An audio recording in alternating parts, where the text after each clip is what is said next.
guys, welcome back to Intuitive Angling, and really appreciate you guys coming by the channel today to watch the video. And guys, today I'm going to give you a detailed tutorial seminar on black and blue jigs. I'm going to explain to you guys when this thing works, why it's the most popular jig color, and it's going to really open your eyes because I've had a chance to fish black and blue jigs, guys, for going on 45 years or more. And I have had a lot of experience fishing this thing all over the country. So I'm going to give you guys my personal experiences I've had with it. And I think it's going to help your jig fishing a lot. Also, guys, we're going to be talking about my Blaukat Throwback jig made by Cumberland Pro Lures. This is one of the only hand-tied living rubber skirts on the market. I'll get into that a little bit more in the video why living rubber is superior. But if you guys would like to order one of my throwback jigs here, we got 7 different colors, 3 different sizes. I'll put the my throwback jig link and my Tackle Warehouse link in the description of this video. You guys can get them at Tackle Warehouse. And guys, you always want to make sure on a jig that you use scent. Bass nose down on a jig, guys, and you want to make sure they smell something that smells real. So if you're on that Tackle Warehouse site, guys, pick you up a tube of this Baitpop here. It's got real fish in it, real amino acids. I use this all the time. Just put a little dab on your finger like that. And I usually rub it into my trailer here. Stays on like 20 or 30 minutes. There's a bunch of different flavors and colors. Definitely makes a difference between getting 10 bites and 20 bites in one day. So all that stuff will be linked in the description of the video. And also, guys, one quick thing here. I do have my on the water lessons starting back up. Got my new boat coming in this week. If you're interested in booking one lesson with me, just go to my Facebook page, Intuitive Angling with Randy Blaukat. Shoot me a private message. So appreciate that. Okay, guys, here it is, the black and blue jig, man. This bait right here has probably won me more money. It's definitely won me more tournaments than any other bait that I've ever fished for. But if you take every penny I've ever won in tournament fishing, which has been about $2 million between Bassmaster and FLW and all the regional and local circuits I fished, without a doubt, this black and blue jig would be the #1 money winner for me personally on it. So that's why I want to get into it. Okay, now let's talk a little bit about why a black and blue jig works so good. One of the things that you're going to find out about bass, and this is something that sort of took me a long time to learn, is that when people think in terms of matching the hatch in fishing, in other words, a jig is a crawdad imitating lure, and a lot of people think that, well, if I can match the color of the crawdads, I'm going to catch more fish. That ain't true, guys. Match the hatch does not work, in my opinion. Now, I'm not saying there's not some situations where it probably has a little bit of a factor, but when it comes specifically to jigs, I can tell you for sure that matching the hatch of the crawdad forage in the lake does not have anything to do with the color that you need to be using. Because one of the things that I've always done in my fishing is I always like to go turn over rocks and try to find crawdads. Most of the crawdads that you find, in fact, like in my part of the country, most of them are green and black. So that's the color, but green and black is not a very good jig color. Occasionally, you'll get some crawdads that have a little blue on the pinchers. I've seen crawdads that have bright red pinchers. It doesn't make any difference if you try to match it. I told this one story before, but this is a perfect illustration of what I'm talking about.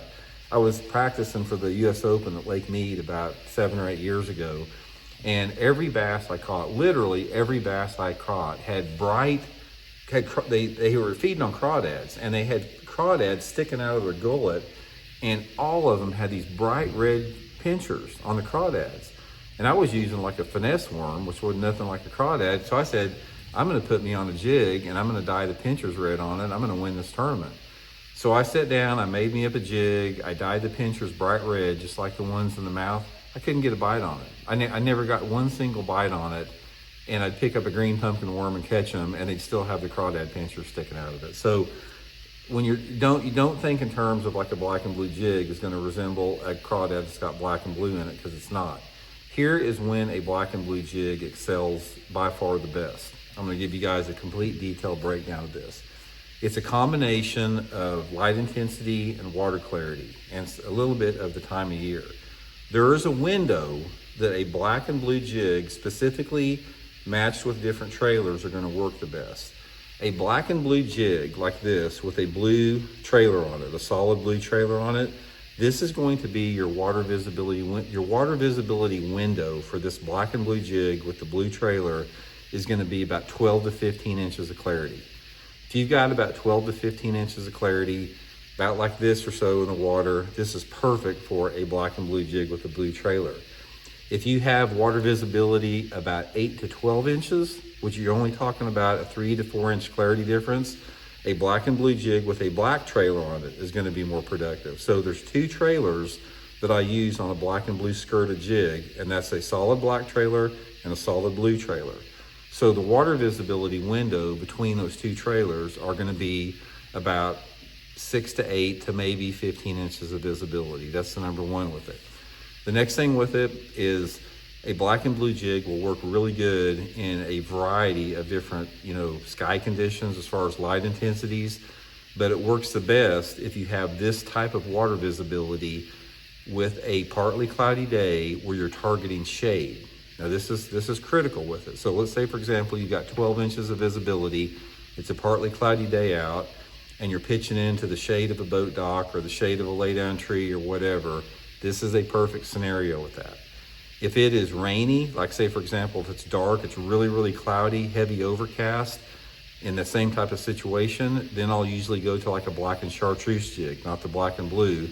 But the water visibility for me on this is going to be about 8 inches to 15 inches on a partly cloudy day with shade on it.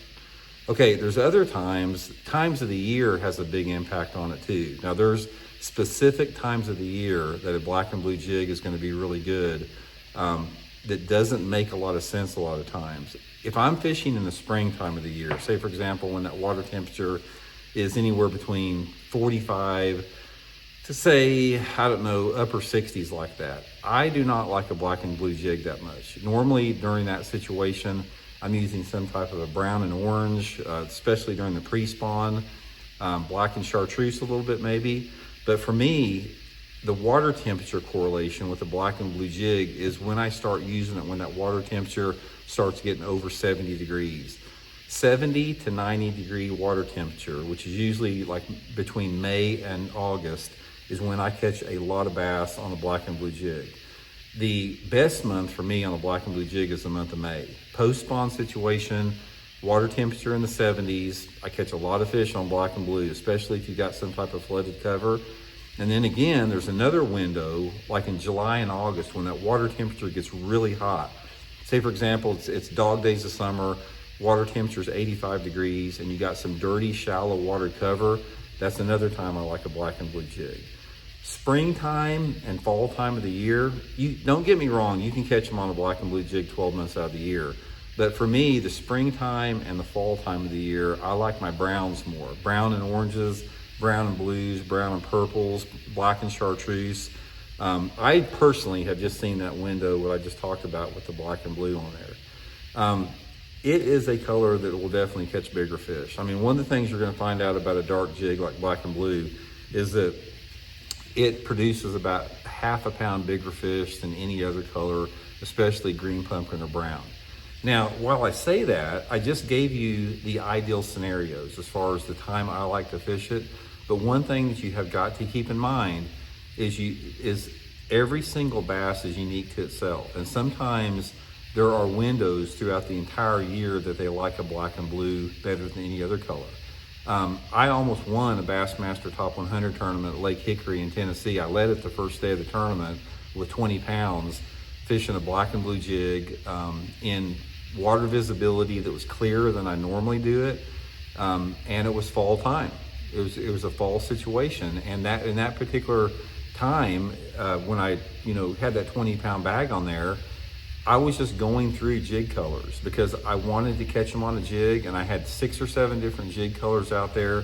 There was a lot of laydown trees on the area that I was fishing, and I tied on 3 or 4 different jig colors, and I just happened to tie on a black and blue, and I mixed it up between greens and browns and all this type of stuff, and the fish wanted that black and blue in that scenario in an October tournament where water visibility was about 3 foot or so. So you got to keep an open mind with it. Just depending upon what it is, but you got to start somewhere. I mean, and that's what bass fishing is. It's a matter of narrowing down and refining different type of lure profiles and different type of lure colors. Now, one thing that I will tell you about a black and blue is the only black and blue color I use on a jig is a full-size jig like this. I don't use black and blue on a finesse jig. To me, a finesse jig is more about browns and greens. So this, when I'm using a black and blue jig, I'm trying to create a big profile. I don't trim the trailer down. I got a big trailer on the thing. I have trimmed my skirt back. You can see I make it uneven there a little bit. It gives it a little bit more natural look. But anyway, guys, black and blue, you cannot beat it for good fish. I fish my black and blue jigs, guys, on a flipping stick with 25-pound test Seaguar and VizX line all the time. Any time that I'm using a dark jig, I got 25-pound test fluorocarbon. I don't got 17, I don't got 20. I like the way that a big full-size jig falls on 25. And I use 3 different sizes. I'll use 3/8, I'll use 1/2 ounce, and I'll use 5/8. A lot of this is based upon the fall rate that the fish want, you know, just the mood and personality they're in. A lot of it has to do with how deep my cover is. If I'm fishing cover in 2 foot of water, or sometime if I'm fishing cover in 7 or 8 foot of water, it has to do with how hard the wind's blowing, time of year, water temperature. But normally you just have to experiment with the size. Same with you have to do with the color. So anyway, guys, that's just a few basic tips on black and blue. You can't beat it. It's a staple you got to have in your boat. There's a couple different other trailer options I use on this. I use the black with the blue chunk on there probably at least 75% of the time. I'll use a solid black maybe another 10% of the time. And then sometimes I will use a green pumpkin on there. If I'm fishing like in tannic acid water, like where there's a lot of grass, say for example, like in Florida, a black and blue jig with a green pumpkin trailer, we'll get a lot of bites on that as well. So, you know, guys, hope it helps you get some. We'll talk later.